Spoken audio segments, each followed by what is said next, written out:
प्यारे बच्चों, कक्षा 10 विषय संस्कृत में नैतिक मूल्यांकन नामक पाठ पढ़ा रहे थे। अब उसके आगे हम देखते हैं। विचार्यमाणे साहित्ये आदिकालाद् एव सर्वेषु राष्ट्रेषु अयं विश्वासः प्रचलितः आसीत् यत् काव्यस्य अन्येषु प्रयोजनेषु सत्स्वप एकं मुख्य प्रयोजनं नैतिकः परितोषः। विचार्यमाणे साहित्ये सप्तमी विभक्ति एक वचन अधिकरण कारक पहचान में पर।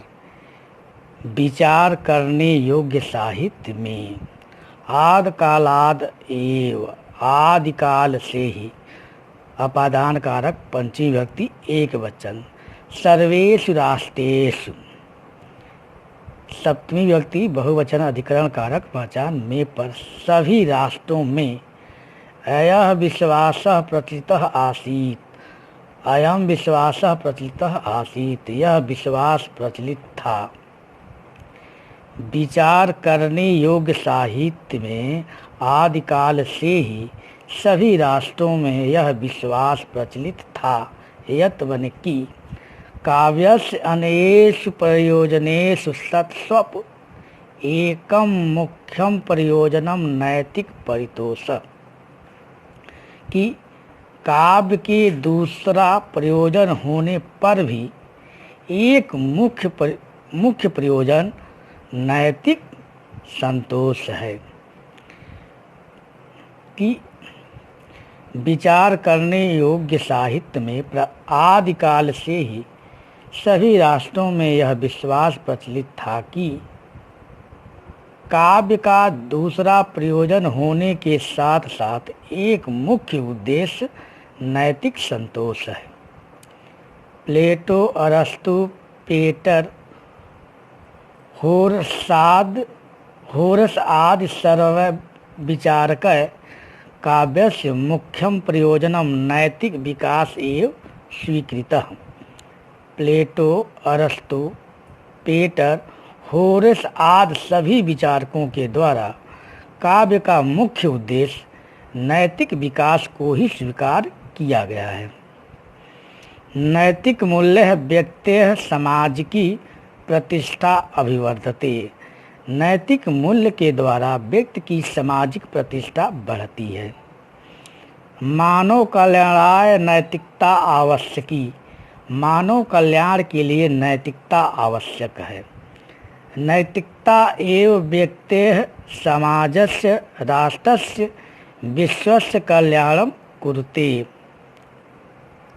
नैतिकता से ही व्यक्ति का, राष्ट्र का, समाज का, विश्व का कल्याण करता है।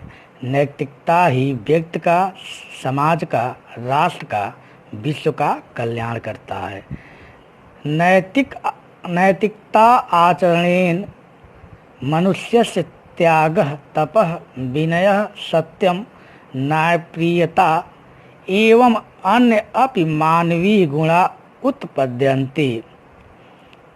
नैतिकता के द्वारा ही मनुष्यों में त्याग, तप, विनय, सत्य, न्यायप्रियता एवं दूसरे भी मानवीय गुण उत्पन्न होते हैं।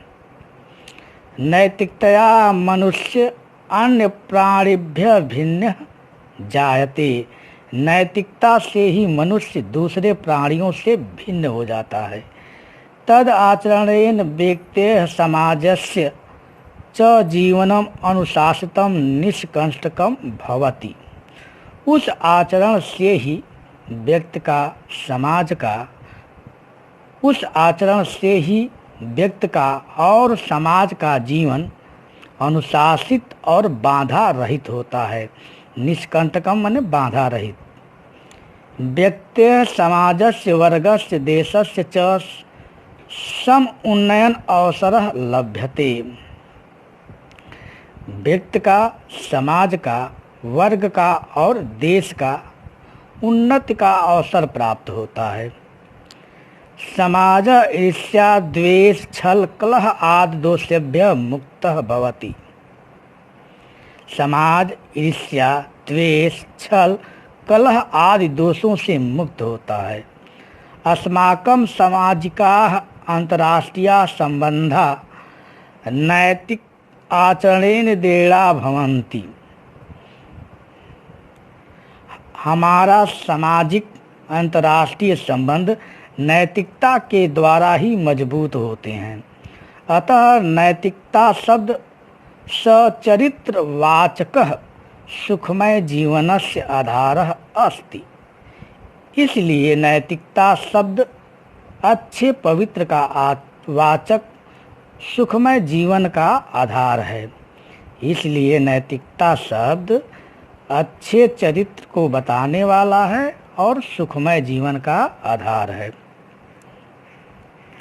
इदंतु सम्यक वक्तुम शक्यते यत्, इदंतु मने यह, सम्यक मने भली भांत, वक्तुम शक्यते मने कह सकते हैं, यह भली भांत कह सकते हैं, यत् मने की।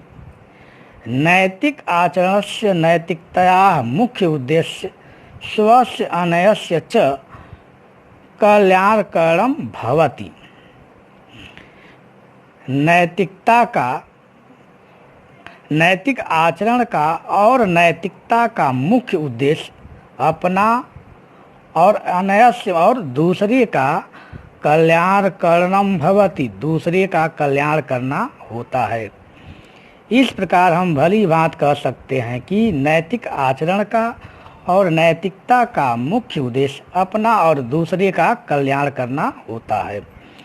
कदाचित एवं अपदृश्यते यति, कभी ऐसा भी देखा जाता है कि परेशान कल्याणम कुर्वन् मनुष्य स्वयं हानिम अपि कुरुते। कदाचित एवं अपदृश्यते यत्, कभी ऐसा देखा जाता है कि परेशान कल्याणम, दूसरे का कल्याण, कुर्वन् मने करते हुए, मनुष्य स्वयं, मनुष्य अपना, हानिम अपि कुरुते, अपना हानि भी कर लेता है। कभी इस प्रकार भी दिखाई देता है कि दूसरे का कल्याण करते हुए मनुष्य अपना हानि भी कर लेता है। एवं विधम नैतिक आचरण विशिष्टम महत्वपूर्णम च मन्यते।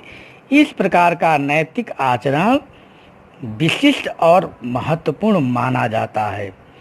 परेषां हितम नैतिकतया प्राणभूतम तत्वम, दूसरे का भला करना, दूसरे का हित करना नैतिकता का प्राण स्वरूप तत्व है। प्यारे बच्चों, इस पैराग्राफ को पढ़ोगे और संदर्भ सहित इसका हिंदी अनुवाद लिखोगे। धन्यवाद।